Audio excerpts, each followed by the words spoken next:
Bagaimana yang dimaksud dengan berdamai dengan diri sendiri? Seringkali kita merasa ada konflik di dalam diri kita antara yang kita inginkan dengan kenyataan yang terjadi berbeda, kemudian antara yang sedang kita alami saat ini dengan tujuan kita yang ada gap jauh dan seterusnya. Hal-hal seperti itu seringkali menimbulkan gejolak di dalam diri sehingga seringkali kita tidak bisa berdamai dengan diri sendiri.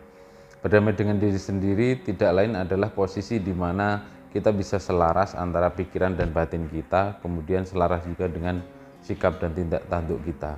Untuk bisa seperti ini tentu tidak mudah, akan tetapi sangat mungkin kita lakukan.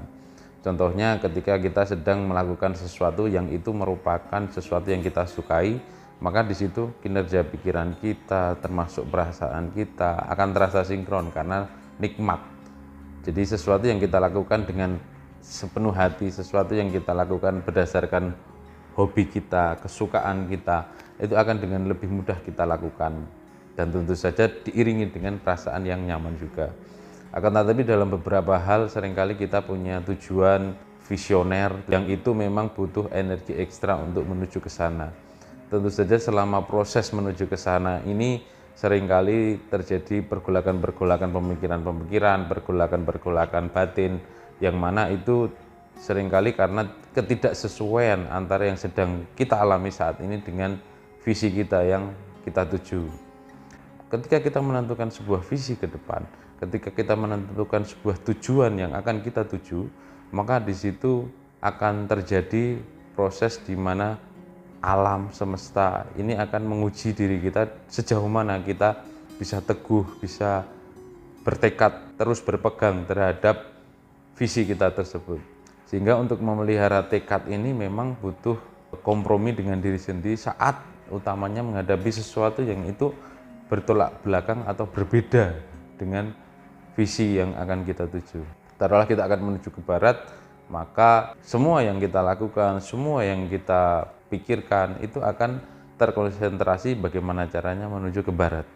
Bisa saja di tengah jalan ada saja halangan atau ada saja rintangan yang itu memang sebuah kewajaran untuk menguji sejauh mana kita mau sungguh-sungguh menuju visi yang akan kita tuju. Kemampuan untuk menikmati setiap proses ini sebaiknya memang harus kita miliki. Kalau perlu kita latih betul, sehingga dalam setiap prosesnya kita bisa menikmati bagaimanapun prosesnya, tetap sebisa mungkin itu kita bisa menikmatinya. Kalau kita mengeluh, kalau kita tidak terima, kalau kita kemudian memprotes keadaan yang terjadi, itu hanya membuang-buang energi kita. Akan lebih baik ketika memang keadaan yang tidak sesuai tersebut, bagaimana itu jadi peluang bagi kita untuk mengasah kemampuan kita untuk terus menempa diri kita, bagaimana kita bisa menyesuaikan di semua keadaan, bagaimana kita bisa beradaptasi dalam setiap kondisi, karena itu memang yang mau nggak mau itu akan justru membuat kita bisa terus bertumbuh, bisa terus menjaga diri kita ini supaya tetap berkembang menjadi lebih baik dari waktu ke waktu. Kalau sudah seperti itu, maka untuk sampai pada tujuan yang akan kita tuju adalah suatu kepastian, adalah suatu kondisi yang logis, kondisi yang masuk akal jika kita memang setia untuk merangkai adegan tiap adegan menuju ke sana.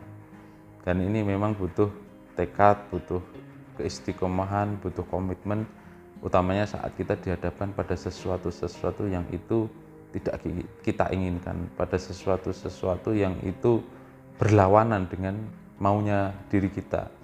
Bahkan bisa jadi sesuatu itu seolah-olah berlawan dengan visi yang akan kita tuju. Jadi selamat menikmati, selamat enjoy dengan setiap proses-proses yang kita lalui untuk menuju tujuan atau visi yang sudah kita tentukan.